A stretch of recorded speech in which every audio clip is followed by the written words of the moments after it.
ZoomyLink is the hub for connecting you to the larger Air Force Academy graduate community. See how your fellow graduates are already gathering online to discuss, advise, and serve. Connect with graduates at all stages of life and start a conversation about careers, transition tips, and preparing for your future. And with ZoomyLink now open to all current Academy cadets, the time for connecting to the graduate community is more important than ever. Sign up at zoomylink.org and start connecting today. Brought to you by the Association of Graduates and the Air Force Academy Foundation.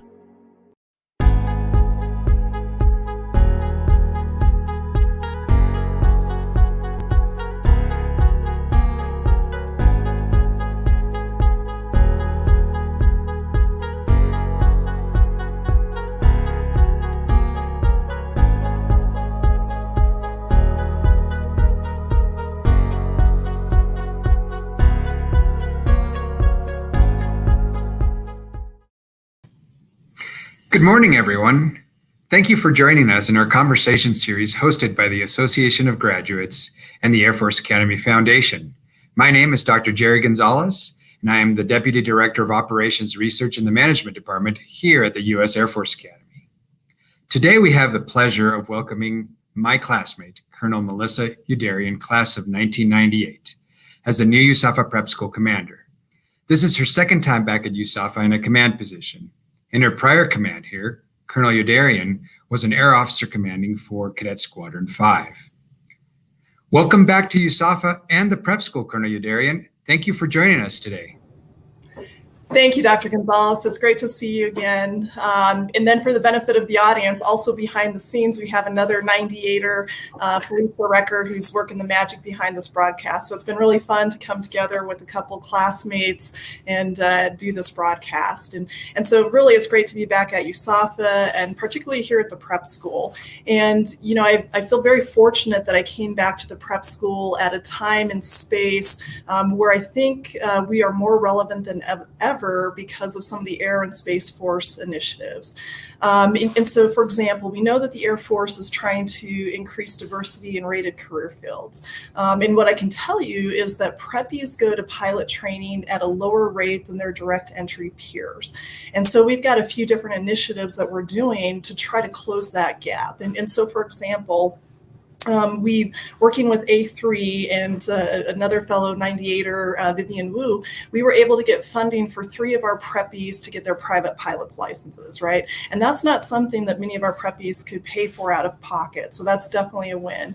We're also looking to get as many orientation flights as possible, working with our partners down at the 306 Flying Training Group. And so that's a great partnership and a great opportunity for our cadet candidates, our preppies.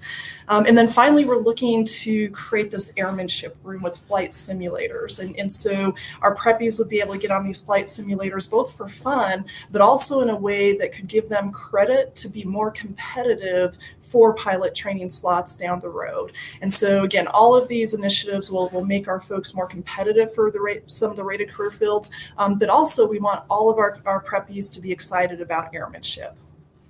Some of the other prep school initiatives fall more under quality of life and student services.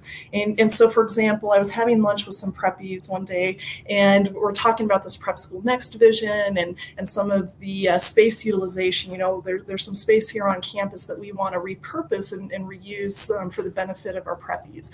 And so we were talking, you know, the airmanship room, but I started talking about the STEM room, right? Because we want our folks to develop, their STEM skills. And so there's actually a preppy at another table that was kind of overhearing all this. And he said, hey, could we get a 3D printer and some engineering software so we can kind of play around with that? And if you know what the Air Force is doing with 3D printers, that idea is spot on. And so my POC for the space utilization and repurposing of that space has through interviews and surveys, has talked with the preppies to see, hey, what do you want? What do you need? And so again, I've talked a little bit about the airmanship room, the STEM room, but we're also looking at things like a music room, a health and wellness room, a meditation room with some sleep pods and those sorts of things. So we're pretty excited about all that. And we're also at a point in time here to influence future construction. So we've got a couple MilCon projects on the books that have prioritized really well. And the first one up is going going to be a new dormitory. And then behind that will be a new academic and headquarters building. And so we're at this point in time where we can start to look at, hey, what should the dorm of the future look like? And what technology should we have in that dormitory? And then the same thing for the academic building. What does the classroom of the future look like? And it might look different for English and for math and for chemistry, but what should those look like? And so we've got groups of our staff that are looking at all of those things. So what I don't want to do is transfer whiteboards from our current 1950s facilities into these brand new facilities. And so at my old job, there was this picture that we used to use, and it had a cassette tape deck in a car, and someone stuck their smartphone into it. And what I don't want to do is plug a 21st century student into a 20th century classroom. And so we have to evolve and look at what technologies can we apply and introduce now that we can then transfer into these new facilities. But then also, what should those classrooms of the future, should they have electronic boards that the teachers and students can just swipe their screens to and display what they're working on? Those sorts of things. So that's pretty exciting, right? And so, some folks might be asking, well, why is it not good enough? It was good enough for me. And here's what I would tell you is our preppies are this diverse and talented pool of young men and women. And they applied to USAFA, and for some reason, maybe their academic composite score wasn't high enough. They didn't get direct entry. But the admissions office saw something special enough in them that they said, okay, we want you to go to the prep school and then reapply to come back, to come into the academy next year, right? And so, the Air Force diversity mission, it talks about leveraging our nation's diversity for strategic advantage. And the prep school is definitely an accession source to get that nation's diversity. And so, it's incumbent upon me, it's incumbent upon the USAFA staff to make sure that we're finding ways to get to that path for the Air Force mission, right? And so, all the folks that come to the prep school, like I said, they're talented. And these are the same talented young men and women that other colleges and universities are trying to recruit and retain. And so really we have to compete. And that's why we have to evolve and start incorporating technologies as much as we can. And so if you can't tell, I'm really excited to be here. It's exciting times at the prep school. It's exciting times at USAFA, even in a COVID contested environment. So thanks for having me. Absolutely. No, thank you so much. That was a great introduction to what's going on at the prep school. And I can absolutely tell the excitement. And we're so happy to have you back here at USAFA. If you don't mind, this next segment, we have some great questions from some of our virtual audience. And if you don't mind, I'd like to ask those of you right now. Absolutely. Perfect. Here's the first one. How did participating on athletic teams prepare you for your Air Force career? So I would say that as an officer, I've never had a job where I had too much time. And so being a cadet who also happened to be doing intercollegiate sports as my kind of extracurricular activity, it forced me to address competing priorities, right? And so, my default answer as a cadet and as a young officer oftentimes was, hey, just sacrifice sleep and you can get everything done in the day, right? And have some Mountain Dew and some Skittles, and that'll get you through to study. But ultimately, and even as a cadet, there were times where, for example, if we were maxing out weights in the weight room and you come back to your room and all you want to do is just crawl into bed because you're so tired, but there are things that you have to get done. And then there's some things that are nice to get done, but don't have to get done. And so you start to develop the skills to make that differentiation. And then I would also say, competition puts you in a pressure environment. And so, later in life when I was going into, brief the wing commander on something or deliver bad news to a general officer, and I could feel my heart rate start to increase a little bit and that kind of competition jitters, if you will, start to creep in, then I could kind of use some of the skills that you use before you step onto a field or a court or whatever your sport uses, and just take that steadying breath and acknowledge, okay, this is what the Air Force is paying me to do, or this is what my coach has tasked me to do for this competition. And you go in and you compete, right? And so there's a definite parallel between athletic competition and performance in the Air Force, I would say, or helping you perform in the Air Force. Absolutely. I can absolutely relate with that. Thank you. Yeah. Here's another question. If the prep school mission is to improve academic success, why are athletes allowed to miss class to participate in competitions? So that's a great follow-on question to what I just talked about, right? And so we want our preppy athletes, and to be clear, we actually consider all 215 of our preppies to be athletes. And it just so happens that some of them are also prospects for recruitment at USAFA. And so we want them to learn time management, and we want them to learn how to balance priorities and how to perform in those pressure situations, right? And so what we don't want to do is coddle them, right? And insulate them from competing priorities and that sort of thing.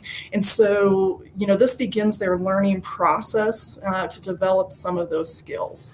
The other thing that I would say, and it's thanks to the COVID environment, is we have introduced some technologies that allow not just our athletes, but anyone that has to miss class for any reason to still either view the lecture or even participate remotely in that class. So we installed cameras and microphones in all of our classrooms. And so if you're on a bus traveling to a competition, we also bought hotspots, so coaches can activate the hotspots, and the folks on that bus that can now pipe back into the classroom and still participate in those lessons. And so now you can also use that technology for preppies that are on quarters because they're recovering from surgery or an illness or whatever the case may be.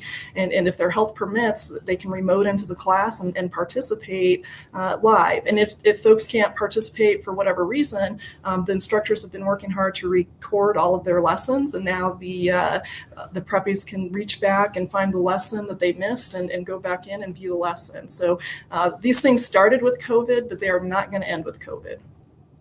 Very good, understood. And that's absolutely, it sounds like just one other way of teaching some of these prep school students to all the pressures that they're going to end up getting at the Air Force. Right. Very good. And now speaking of the COVID environment, how is the prep school evolving to balance COVID risks with offering a complete preparatory experience?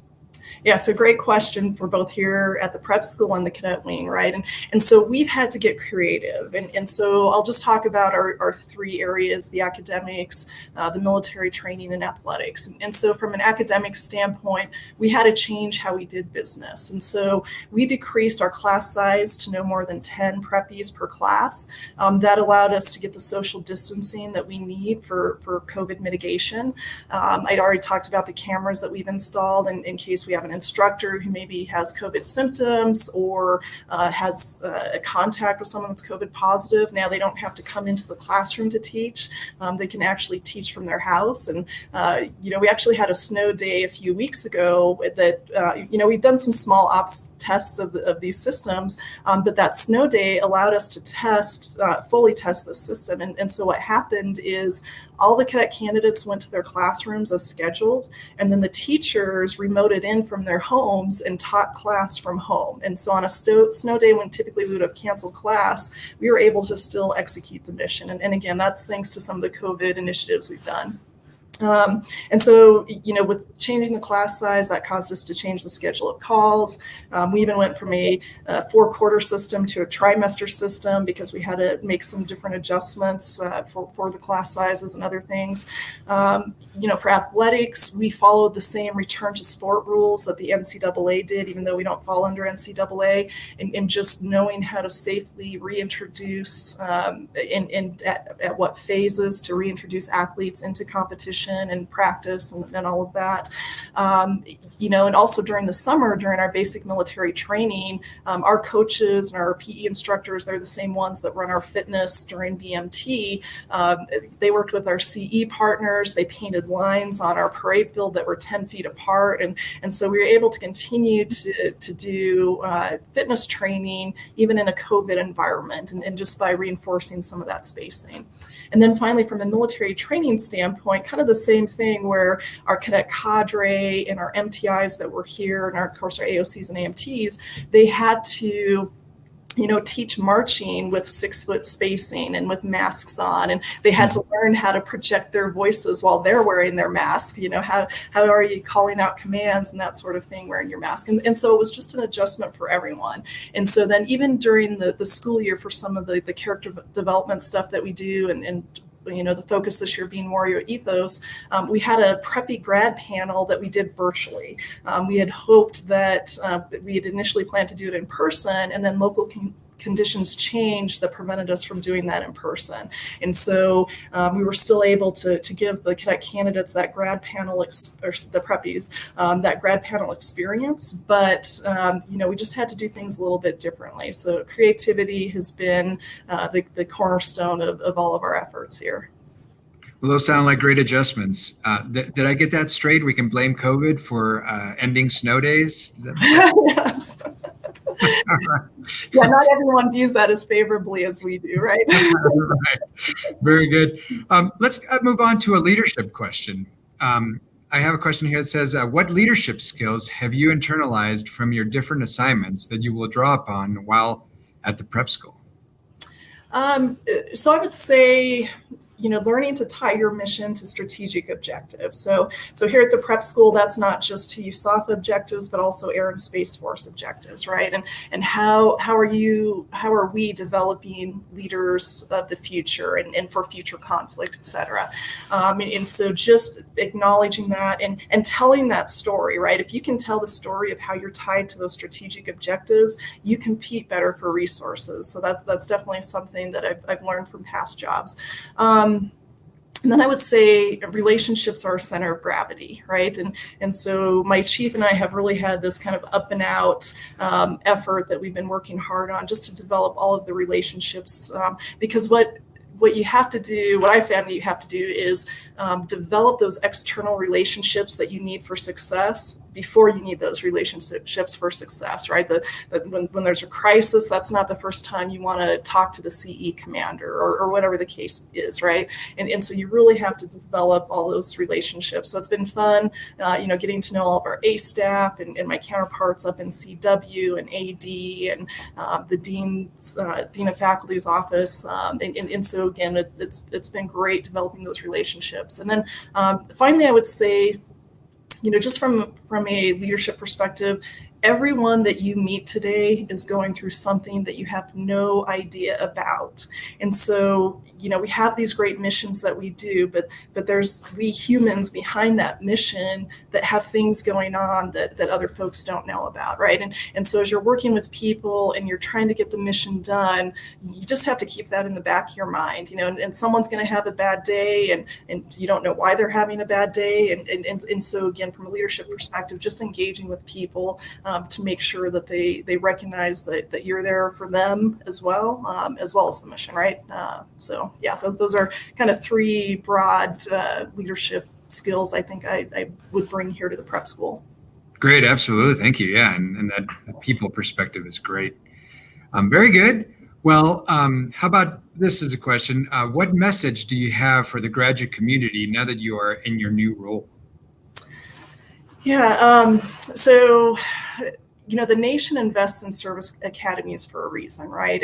And so I think as a cadet, I took it for granted. I took for granted all of the great opportunities we had, right? And many of those opportunities being graduate-backed opportunities, right? And supported through the AOG. And so, I'm as I get older and have more experience, I become more and more appreciative of those graduate-backed opportunities that we had as cadets. And of course, I see the same thing here today for the prep school and the cadet wing is there's so many great opportunities that we could not do without the Long Blue Line. And so I'm grateful to be part of that Long Blue Line and just really appreciate the support that we get here at USAFA from all the folks out there. And of course, I hope for the graduates out there that you find this interview to be fast, neat, average, friendly, good. All right, very good. Thanks. How do you get that in there? Got it in, perfect. So here's one final question. Certainly it's from one of our classmates. You might already guess at what the question might be, but here it is. Do you still dominate? Do I still dominate? So I would say only with the help of my fellow 98ers, but also with help from the rest of the Long Blue Line. And so, it's I try to, and maybe in my own mind in certain instances I do, but it definitely is a team effort. Very good. Thank you. Well, those are all the questions we have for today. Thank you for taking the time to meet with us. And we look forward to seeing you at the prep school and around other events here at the Academy and in Colorado Springs. Thank you. Thanks, Dr. Gonzalez. Again, great to see you again. Thanks again to Felicia and the rest of the AOG team for putting these on and giving me the opportunity just to talk a little bit about what's going on at the prep school. Thank you. See you around. Thanks, Terry. Well, again, we'd like to thank Colonel Youderian for taking the time to meet with us today. And thank you all in the audience for attending virtually. We look forward to providing you more content like today's presentation. Have a good day.